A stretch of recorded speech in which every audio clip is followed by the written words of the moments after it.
ഞാൻ doctor MP മണി. 1977 78 അത് കൃത്യമായ വർഷം ഓർമ്മയില്ല.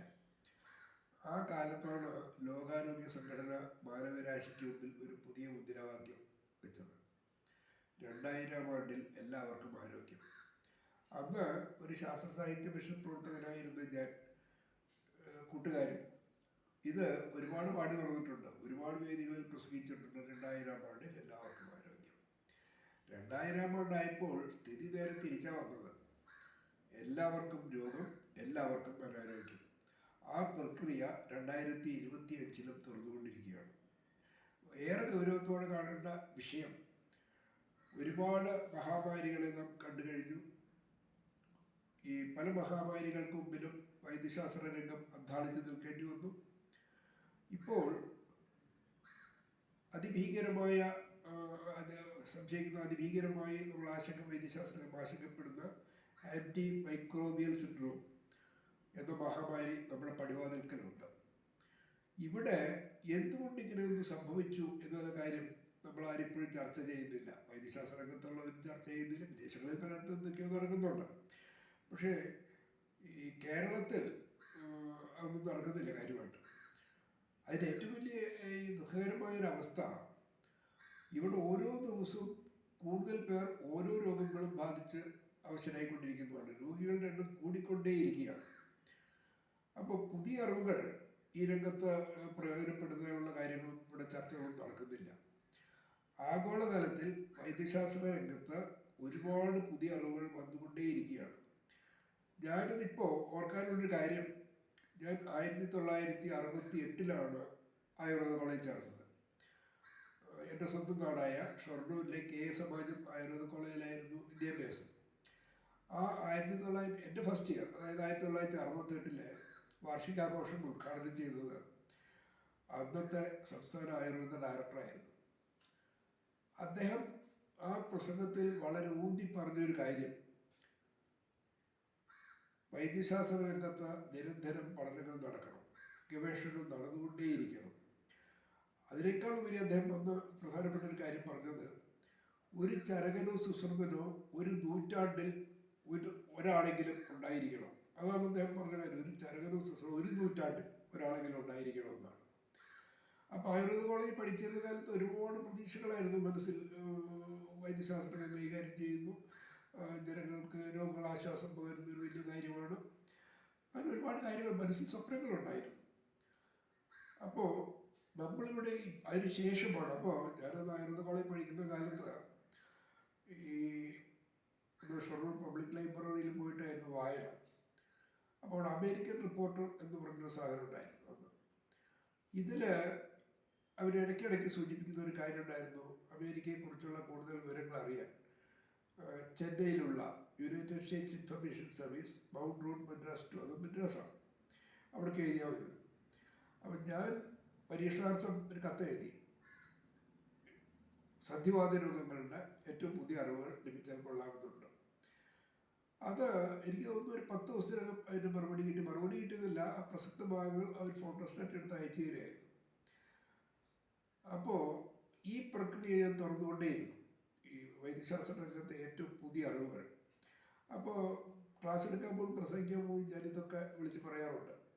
അപ്പോൾ പലരും ചോദിക്കാറുണ്ട് എവിടുന്നാണ് കിട്ടുന്നത്. അപ്പോൾ സത്യം തുറന്നു പറയും, ഇതാണ് സംഭവം. ഏറ്റവും അവസാനം അങ്ങനെ വരുത്തിയ അറിവുകൾ എയ്ഡ്സിനെ കുറിച്ചുള്ളതായിരുന്നു. അതൊരു കെട്ടായിരുന്നു, ഒരു കെട്ട് പേപ്പേഴ്സായിരുന്നു അവരയച്ചത്. അപ്പോഴേക്കിപ്പോൾ ഇവിടെ ഇൻ്റർനെറ്റ് കമ്പ്യൂട്ടറൊന്നും പിന്നെ അതിന് പോയിട്ടില്ല, ആ പരിപാടിക്ക് പോയിട്ടില്ല. അപ്പം ഞാൻ പറഞ്ഞു വരുന്നത്, നമ്മൾ ഈ പുതിയ അറിവുകളോടൊപ്പം സഞ്ചരിക്കുന്നില്ല. പ്രത്യേകിച്ച് നമ്മൾ കേരളത്തിൽ പ്രബുദ്ധരാണ്, സാക്ഷരരാണ്, സംസ്കാര സമ്പന്നരാണ് എന്നൊക്കെ പറയുമെങ്കിൽ പോലും ആരോഗ്യ മേഖലയിൽ നമ്മളിതൊന്നുമല്ല, വെറും വട്ടപ്പൂജ്യമാണ്. അതാണ് നമ്മൾ ശ്രദ്ധിക്കേണ്ട ഏറ്റവും പ്രധാനപ്പെട്ട ഒരു കാര്യം. ഇപ്പോൾ തന്നെ ഈ ഒരു വർഷം മുമ്പ് എനിക്കുണ്ടായൊരു അനുഭവം, ഒരു നേതാവ് തലച്ചോറിൽ രക്തം കട്ട പിടിച്ച് സങ്കീർണതകളുണ്ടായി മരിച്ചു കഴിഞ്ഞപ്പോൾ ആ നേതാവുമായി ബന്ധപ്പെട്ട ഒരു പത്രസ്ഥാപനത്തിലെ ലേഖകൻ എന്നെ വിളിച്ചു ചോദിച്ചു, എന്തുകൊണ്ടാണ് അദ്ദേഹത്തിന് സംഭവിച്ചത്? ചികിത്സ ചെലവ് 36 ലക്ഷം രൂപയായിരുന്നു. അപ്പോൾ ഞാൻ അദ്ദേഹത്തിനോടൊന്നും 1000 രൂപ പോലും ചിലവാക്കണ്ടായിരുന്നല്ലോ, വേണ്ട പോലെ ചെയ്തിരുന്നെങ്കിൽ. അപ്പോൾ ഈ പുതിയ അറിവുകൾ നമ്മളിപ്പോഴും പലരും പറയല്ലേ, തലച്ചോറിന് രക്തക്കട്ട പിടിച്ചു, അതുകൊണ്ടാണ് സംഭവിച്ചത്. എന്തുകൊണ്ട് രക്തക്കട്ട പിടിച്ചു നമ്മൾ അന്വേഷിച്ചില്ല.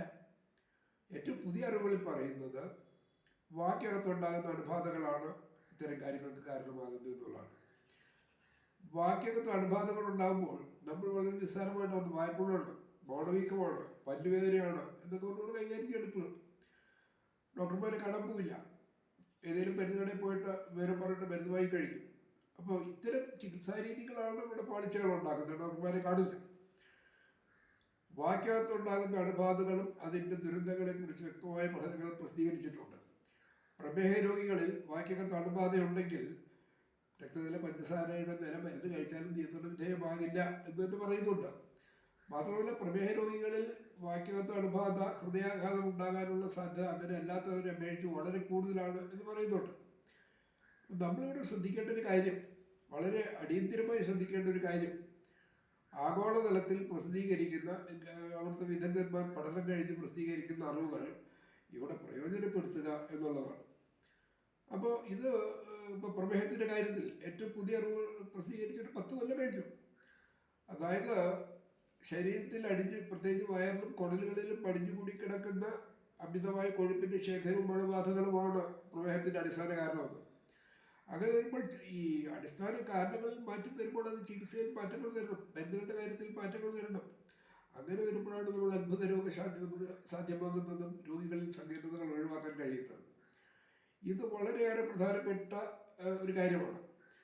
അപ്പോൾ വേറൊരു കാര്യം പറയാനുള്ളത്, ഈ പുതുതായി വരുന്ന പ്രസിദ്ധീകരിക്കുന്ന അറിവുകൾ ഏറെക്കുറെ മുഴുവനും ആയുർവേദത്തിൽ പറഞ്ഞിട്ടുള്ള ഈ അമിതമായ കൊഴുപ്പിൻ്റെ ശേഖരം തന്നെ ഒറ്റ വാക്കിലാണ് അഷ്ടാകൃതിയിൽ പറയുന്നത്, ദുർമേധസ്.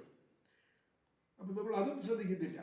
ആയുർവേദത്തിൽ പറഞ്ഞ അറിവുകളും പുതിയ അറിവുകളും കൂടി കൂട്ടി വായിക്കണം. വായിച്ചാൽ ഇത് രണ്ടും ഒന്നാണെന്ന് മനസ്സിലാകും. അപ്പോൾ അങ്ങനെയുള്ള ഒരു പുതിയ കാര്യമാണ്. നമ്മൾ വൈദ്യശാസ്ത്ര പഠന രംഗത്ത് അറിവുകൾ പുതുക്കാനുള്ള ഒരു പ്രക്രിയ ഉടനടി ആരംഭിക്കേണ്ടിയിരിക്കുന്നു. നമ്മുടെ ആരോഗ്യമുള്ള സമൂഹം ഉണ്ടാകാൻ എല്ലാവർക്കും ആരോഗ്യമെന്ന് 1978 77 പറഞ്ഞത് ലോകാരോഗ്യ സംഘടന. അത് യാഥാർത്ഥ്യമാക്കാൻ അത് മാത്രമാണ് പോകരി.